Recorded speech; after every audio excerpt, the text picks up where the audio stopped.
ನೆಲನಾಳದವನ ಹೆಣನೆಂದರೆ ಒಂದಡಿಕೆಗೂ ಕೊಂಬುವರಿಲ್ಲ ನೋಡಯ್ಯ, ಮೊಲಕ್ಕಿಂತ ಕರಕಷ್ಟ ನರನ ಬಾಳುವೆ. ಬಂತು ಹೋತು, ಉಪಯೋಗ ಏನು? ಅದಕ್ಕಾಗಿಯೇ ಬಸವಣ್ಣನವರು ಅಪ್ಪಣೆಯನ್ನು ಕೊಡ್ತಾರೆ. ಎಷ್ಟು ಚಲೋ ಮಾತು ಹೇಳ್ತಾರೆ. ಇಲ್ಲಿ ಸಲ್ಲುವವರು ಅಲ್ಲಿಯೂ ಸಲ್ಲುವರಯ್ಯ, ಇಲ್ಲಿ ಸಲ್ಲದವರು ಅಲ್ಲಿಯೂ ಸಲ್ಲರಯ್ಯ ಕೂಡಲ ಸಂಗಮ ದೇವ. ಮರ್ತ್ಯ ಲೋಕವೆಂಬುದು ಕರ್ತಾರನ ಕಮ್ಮಟವಯ್ಯ.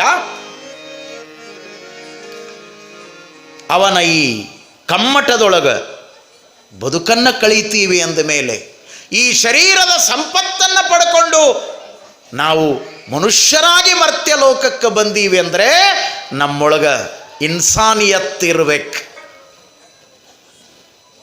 ನಮ್ಮ ಜೀವನದೊಳಗ ಮನುಷ್ಯತ್ವ ಇರಬೇಕು.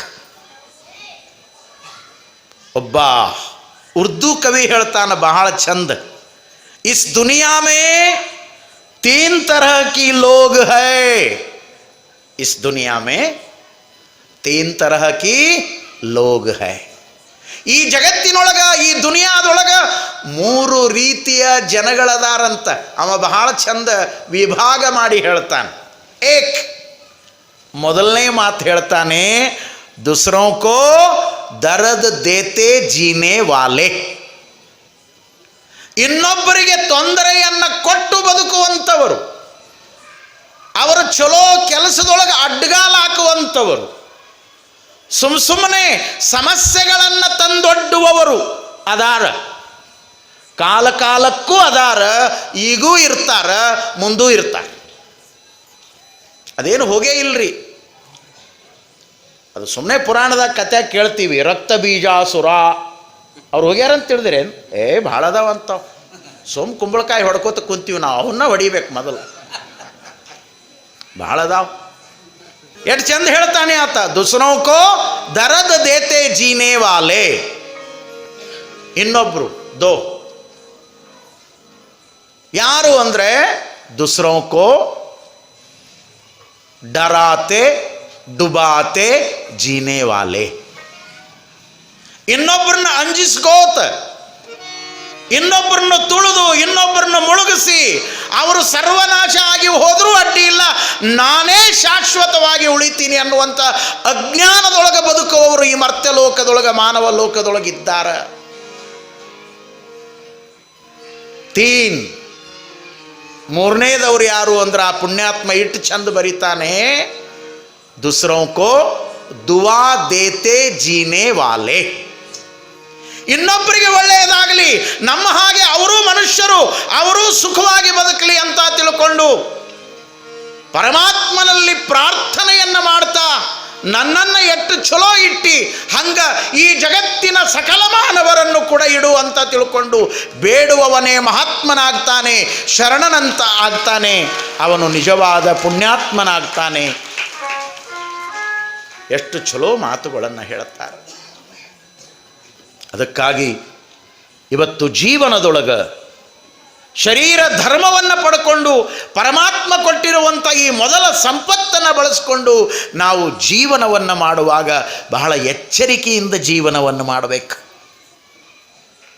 ಸುಮ್ಮನೆ ಪ್ರಶ್ನೆ ಮಾಡ್ಕೋಬೇಕು ನಾವು ಜೀವನದೊಳಗೆ, ಜೀವನ ಎಂದರೆ ಏನು?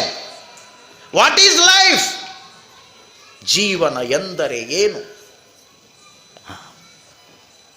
ಗೊತ್ತೇ ಇಲ್ಲ ಬಹಳ ಜನರಿಗೆ. ಜೀವನ ಒಂದು ನಮಗೆ ಸಿಕ್ಕಿದೆ ಅಂತ ಗೊತ್ತೇ ಇಲ್ಲ, ಮುಂದೆ ಸಿಗೋದು ಗ್ಯಾರಂಟಿ ಇಲ್ಲ. ಅದಕ್ಕಾಗಿ ಒಬ್ಬ ಸಂಸ್ಕೃತ ಪಂಡಿತ ಬಹಳ ಚಂದ ಹೇಳಿದ, ಪುನರ್ವಿತ್ತಂ, ಪುನರ್ಮಿತ್ರಂ, ಪುನರ್ಭಾರ್ಯ, ಇವೆಲ್ಲವೂ ಸಿಗ್ತಾವೆ ಜೀವನದೊಳಗೆ. ಪುನರ್ಮಯೀ ಏತತ್ ಸರ್ವಂ ಪುನರ್ಲಭ್ಯಂ. ಇವುಗಳನ್ನು ಕಳ್ಕೋಬಹುದು ಮತ್ತು ಪಡ್ಕೋಬಹುದು, ಆದರೆ ನ ಶರೀರಂ ಪುನಃ ಪುನಃ. ಈ ಶರೀರವನ್ನು, ಮಾನವ ಜನ್ಮವನ್ನು ಮತ್ತೆ ಮತ್ತೆ ಪುನಃ ಪುನಃ ಪಡ್ಕೊಳ್ಳಿಕ್ಕೆ ಆಗೋದಿಲ್ಲ ಅಂತ ಬರೀತಾನೆ ಜ್ಞಾನಿ. ಯಾಕೆ? ಮುಂದೆ ಬರ್ತೀವಿ ಅನ್ನುವಂಥ ಗ್ಯಾರಂಟಿ ಯಾರ ಕಡೆ ಅದ ರೀ? ನೀವು ಸುಮ್ಮನೆ ಮಾರ್ಕೆಟಿಗೆ ಹೋಗ್ತೀರಿ, ಬಜಾರಕ್ಕೆ ಹೋಗ್ತೀರಿ, ಒಂದು ಬಟ್ಟೆ ಅಂಗಡಿಯಾಗ ಹೊಕ್ಕೊಂಡ್ರಿ ಅಂದ್ರೆ ಹೊತ್ತು ಮುಳುಗತನ ಅಲ್ಲೇ ಇರ್ತೀರಿ. ಅಂಗಡಿ ಖಾಲಿ ಆದರೂ ನಿಮಗೆ ಪಾಸ್ ಆಗುವಂಥ ಬಟ್ಟಿನ ಸಿಗಂಗಿಲ್ಲ. ಕರ್ಕೊಂಡು ಹೋದ ಒಂದು ದೊಡ್ಡ ಫಜೀತಿ. ತೋರಿಸಿ ಒಗಿತಾನವ, ಇದು ಬೇಡ ಎಲ್ಲ ಬೇಡ ಅಂದು ಒಂದು ಸುಮಾರು ಕೈಯಾಗಿ ಹಿಡ್ಕೊಂಡ್ಬಿಡೋದು. ಕೈಯಾಗಿ ಹಿಡ್ಕೊಂಡುಗಳೇ ಅವ ಅಂತಾನ, ಇದಕ್ಕೆ ಗ್ಯಾರಂಟಿ ಕಾರ್ಡ್ ಕೊಡ್ತೀನಿ, ಇದಕ್ಕೆ ವಾರಂಟಿ ಕೊಡ್ತೀನಿ ಅಂತಾನೆ. ಉಟ್ಟು ಒಗೆಯುವ ಬಟ್ಟಿಗೆ ಗ್ಯಾರಂಟಿ ಅದ, ವಾರಂಟಿ ಅದ. ನೀವು ಮನೆಯೊಳಗೆ ಬಳಸುವಂಥ ಪದಾರ್ಥಗಳಿಗೆ ವಾರಂಟಿ ಗ್ಯಾರಂಟಿ ಅದ. ಇದಕ್ಕೇನು ವಾರಂಟಿ ಗ್ಯಾರಂಟಿ ಅದ ರೀ? ಏನರ ಪಡ್ಕೊಂಡು ಬಂದೀವಿ, ಮತ್ತೆ ಮನುಷ್ಯರಾಗಿ ಹುಟ್ಟುತ್ತೀವಿ ಅನ್ನೋದಕ್ಕೆ ಏನದ ರೀ ಬದುಕಿನೊಳಗೆ ವಿಚಾರ ಮಾಡಿದರೆ? ಅದಕ್ಕಾಗಿ ನ ಶರೀರಂ ಪುನಃ ಇದು ಮತ್ತೆ ಸಿಗುವಂಥದ್ದಲ್ಲ. ಒಂದು ಸಲ ಜೀವನದೊಳಗೆ ಸಿಕ್ಕದ ಇದರ ಸಾರ್ಥಕತೆಯನ್ನು ಮಾಡಿಕೋ. What is life? ಜೀವನ ಎಂದರೆ ಏನು ಅರ್ಥ ಆಗಬೇಕು ನಮಗೆ. ಆ ಪುಣ್ಯಾತ್ಮ ಹೇಳ್ತಾನೆ, ವಾಟ್ ಈಸ್ ಲೈಫ್ ಅನ್ನುವಂಥ ಪ್ರಶ್ನೆಯನ್ನು ಮಾಡಿ ಬಹಳ ಚಂದ್ರ ಉತ್ತರ ಕೊಟ್ಟಾವ. Life is a gift. ಜೀವನ ಸೃಷ್ಟಿಕರ್ತ ಪರಮಾತ್ಮ ದಯಾಮಯನಾಗಿರುವಂಥ ದೇವರು ನಮಗೆ ಕೊಟ್ಟಿರುವಂಥ ಒಂದು ಕೊಡುಗೆ, ಒಂದು ಕಾಣಿಕೆ, ಒಂದು ಉಡುಗೊರೆ, ಒಂದು ಅವಕಾಶ, ಒಂದು ಗಿಫ್ಟ್. ನಿಮ್ಮ ಮದುವೆಯೊಳಗೆ, ಮುಂಜುವಿಯೊಳಗೆ, ನಿಮ್ಮ ಕಾರ್ಯದೊಳಗೆ ನಿಮ್ಮ ಸ್ನೇಹಿತರು ಏನೋ ಬಂಧು ಬಾಂಧವರು ಉಡುಗೊರೆಯನ್ನು ತಂದು ಕೊಟ್ರೆ ಅದನ್ನೇನು ತೊಗೊಂಡು ಹೋಗಿ ತಿಪ್ಪ್ಯಾಗ ಹೋಗಿತೀರೇನು? ಇಲ್ಲ. ಆತ್ಮೀಯರು ಕೊಟ್ಟಾರ, ಸ್ನೇಹಿತರು ಕೊಟ್ಟಾರ, ಬಂಧು ಬಳಗದವರು ಕೊಟ್ಟಾರಂತ ಆ ಉಡುಗೊರೆಯನ್ನು ಪ್ರೀತಿಯಿಂದ ಗೌರವಿಸಿ ತಗೊಂಡು ಅದನ್ನು ಶೋಕೇಸಿನೊಳಗಿಟ್ಟು ಖುಷಿ ಪಡ್ತೀರಲ್ಲ, ಹಂಗೆ ಇದನ್ನು ಗಿಫ್ಟಾಗಿ ಕೊಟ್ಟಾನೆ ಪರಮಾತ್ಮ ಭಗವಂತ. ಮುಂದುವರಿತಾತ ಹೇಳ್ದ, ಅಸೆಪ್ಟ್ ಇಟ್, ಅದನ್ನು ಒಪ್ಪಿಕೋ, ಅದನ್ನು ಒಪ್ಪಿಕೊಂಡು ಬದುಕು. ಅದಕ್ಕಾಗಿಯೇ DVG ಹೇಳ್ತಾರೆ, ಗೌರವಿಸು ಜೀವನವ, ಗೌರವಿಸು ಚೇತನವ, ಆರದೋ ಜಗವೆಂದು ಭೇದವೆಣಿಸದಿರು. ಹೊರುವುದೇ ಜೀವನ ಸಮೃದ್ಧಿಗೋಸುಗ ನಿನಗೆ, ದಾರಿ ಆತ್ಮೋನ್ನತಿಗೆ ಮಂಕುತಿಮ್ಮ. ಎಷ್ಟು ಚಲೋ ಮಾತನ್ನು ಹೇಳಿದರು.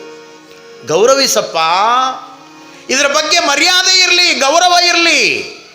ಇದು ಬೆಲೆ ಬಾಳುವಂಥ ಅರಿವಿನ ಶರೀರ ನಿನಗೆ ಸಿಕ್ಕದ, ಜನ್ಮ ನಿನಗೆ ಸಿಕ್ಕದ. ಈ ಚೇತನವನ್ನು ಗೌರವಿಸು. ಈ ಜಗತ್ತಿಗೂ ನನಗೂ ಸಂಬಂಧ ಇಲ್ಲ ಅಂತ ತಿಳ್ಕೊಂಡು ಅಜ್ಞಾನಿಯಂತೆ ವರ್ತನೆ ಮಾಡಬೇಡ. ಆರದೋ ಜಗವೆಂದು ಭೇದವೆಣಿಸದಿರು.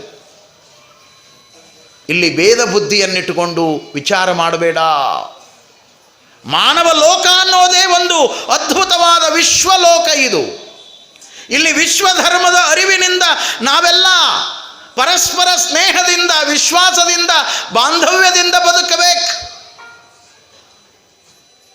ಕೇವಲ ಸ್ವಾರ್ಥದ ದೃಷ್ಟಿಯನ್ನಿಟ್ಟುಕೊಂಡು ವಿಚಾರ ಮಾಡಬಾರ್ದು.